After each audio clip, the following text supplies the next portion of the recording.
Dc30, Jeffrey the Packrat.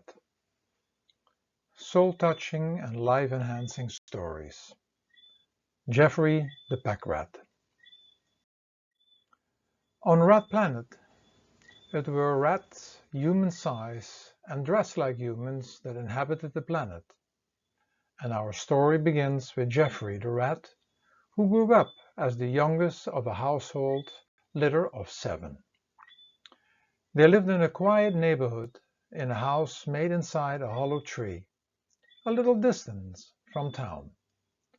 His parents had especially chosen this quiet location in the suburbs for their children to grow up in safe, peaceful and healthy surroundings. Being the youngest, Jeffrey never lacked attention. There was always someone who had time for him. His father was doing well, and slowly their home expanded, and Jeffrey got a little room in the household for himself. His father asked Jeffrey, "What do you think you would like, or what you need in your room, Jeffrey?" "Oh, that's easy," answered Jeffrey. "I need some light in my room. That is the first thing I need to have. What else?" "My private bed to sleep in, sheets, blankets, a pillow, and my clothes, and of course toys," said Jeffrey. "Anything else?" "Yes. This room only has a small window, and maybe we can make a bigger window to let the sunshine and fresh air come in." "That's a wonderful idea," his father said. "I will ask John, your oldest brother, to take care of that." "Anything else?" Yes," said Jeffrey. "I would like to have a little basin to wash my face and hands, and a little mirror, and for sure John can build this as well. I would like to have a closet for my clothes and shelves for my toys. You could build that for me, Pop?" The family joined work to get Jeffrey's room in order. Jeffrey was very excited. His own room. When his room was ready, he was really happy with it. It had everything he needed right at his disposal. When he was dirty, he could clean his hands at the little basin, and when he was sleepy, he could turn the light off and sleep. He was as happy as a young rat could be. Time went by, and unknowingly, he started to collect more and more toys, hand-me-downs from his brothers and sisters, and gifts and toys he got for his birthday, other celebration, and of course the things found in the neighborhood. When he realized he did not have enough storage space, he went to one of his brothers and asked to build him more shelves to store his toys, because he wanted to see them.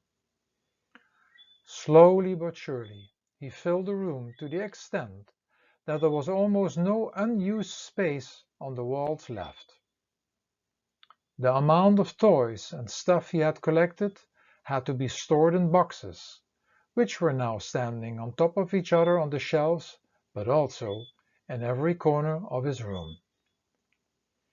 When his next birthday came around, Jeffrey asked if he could have a TV in his room. But in order to watch TV with his friends, he would need a sofa to sit on. And Judy, his older sister, gave him a VCR to go with the TV. He was oh so happy. Everyone who came around to visit him now started bringing him video cassettes, and everything went in boxes. At one point in time, he needed more space again, as he had more clothes to hang, which he didn't want to put in boxes, as he wanted to see them and have access to them whenever he wanted to wear them. Then came the time friends wanted to stay over, and Jeffrey needed a place for them to sleep. One of his other brothers once again helped to make the closet a little bigger, and also made a bunk bed. As always, everyone in the family helped him, and he was so happy. Then the day came that Jeffrey said, "I have so many friends coming over. I need a little fridge to give them some refreshments." This way of collecting stuff and filling his room went on and on. Everyone helped him readily with his ideas and wishes. In addition, he received a computer, which he started to use quite a lot.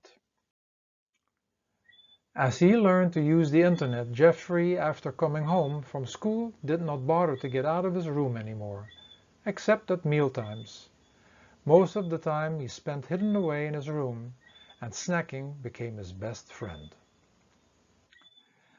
It is safe to say that Jeffrey spent more and more time in his room behind the computer, only interacting with his family during breakfast and dinner time. In the community he had gotten a nickname, the Packrat, but this didn't bother him at all, because he thought he had it all. One morning, before breakfast, he looked in the mirror and noticed that his complexion looked very pale. "What is wrong with me?" he thought. "It is probably the light in here." But when he took the mirror and stood near the window, he noticed the color of his eyes and skin had remained the same dull color. Maybe I have not been getting enough sunshine, he thought. At breakfast, he was surprised that nobody noticed or mentioned anything about his complexion. However, that same day, a new student came to his school class. The boy's name was Charlie. Jeffrey invited the new boy to come to visit him after school, and when Charlie arrived, Jeffrey was already sitting behind his computer and had already forgotten he had invited him over. Charlie had to make an effort to get into the room. So many things were standing in the way. "Is this where you sleep?" Charlie asked him in amazement. "Yes, it's a great room, eh?" "Oh," said Jeffrey.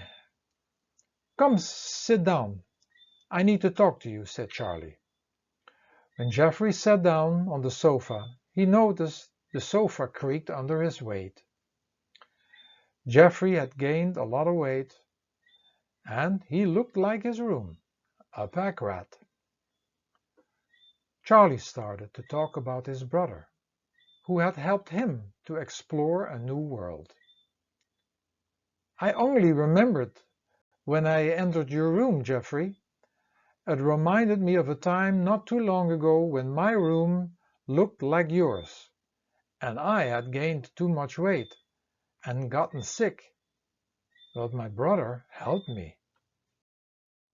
My brother told me that each of my body cells are like a room in the house, and that when you keep on collecting stuff in it, you cannot move anymore about. You cannot clean it, and it becomes sick. It is the same with your room. It is so stuffed that you cannot even clean properly here anymore. And if I ask you, what is inside all of these boxes, would you know? Your complexion is so pale, you're overweight, Jeffrey, and inside your body, your cells and organs, everything is just packed with all the bad stuff you ate." And Charlie went on. "You have to pay attention to what people give you. They mean well, but maybe do not know what it is. Have you ever read the labels on all the candies and drinks?" Never, said Jeffrey. They're all just there to make me happy, isn't it?" So Charlie answered, "Look at how you feel. You look pale and sick, and your room smells." That day, Jeffrey heard some wise words from his peer. "Can you help me?" he asked. "Can you take me to your brother so I can talk to him myself?" "Sure," said Charlie. That week they spent several hours after school with Charlie's elder brother, who gave him some wise insight about life. And Geoffrey remembered when he had a little nice room with a couple of toys that he had played with a lot. He had a lot of room to play with his airplane, or using his building blocks, putting them on his train tracks, and much more. The first thing he felt he had to do was to clean out his room of all this stuff he actually didn't use or needed. It took him a whole weekend to do this, and gave endless things away to friends and neighbors. The first thing that had to go was the refrigerator, because he was told that when you buy fresh foods every day, you do not need to store things, and they would stay fresh daily. It took him one weekend to clean his room, but it would take him much longer to clean his body.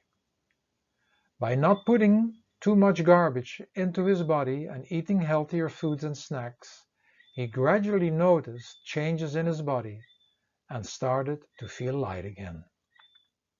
It was now easier for him to participate in sports and joined his friends after school to play ball, because through moving his body cells were getting extra oxygen. Geoffrey felt fresh. His room looked fresh, and he felt happier than ever felt before. His brothers and sisters at first told him he was crazy, asking him why he was giving all his stuff away, but when they noticed the change taking place in Geoffrey, they too started asking questions. It was only then that Geoffrey realized that most rats were living in the same condition as himself, as well as his brothers and sisters. Geoffrey happily told them about his friend Charlie and his older brother. Geoffrey started to live his life in a different way. Before putting food in his mouth, he would think, does it bring me health? Does it give me life? Or does it take life away? And he would read labels. And everything that was offered to him, he would first ask himself, do I really need this? Or would I just put it in my room again somewhere? At this young age, he became a very wise kid, and an example not only for his brothers and sisters and many kids in school, but also for his father and mother. They were proud of their youngest kid, who taught them to go back and experience that what they had had before, health and vitality. Simplifying life was truly very important. What the story could bring us.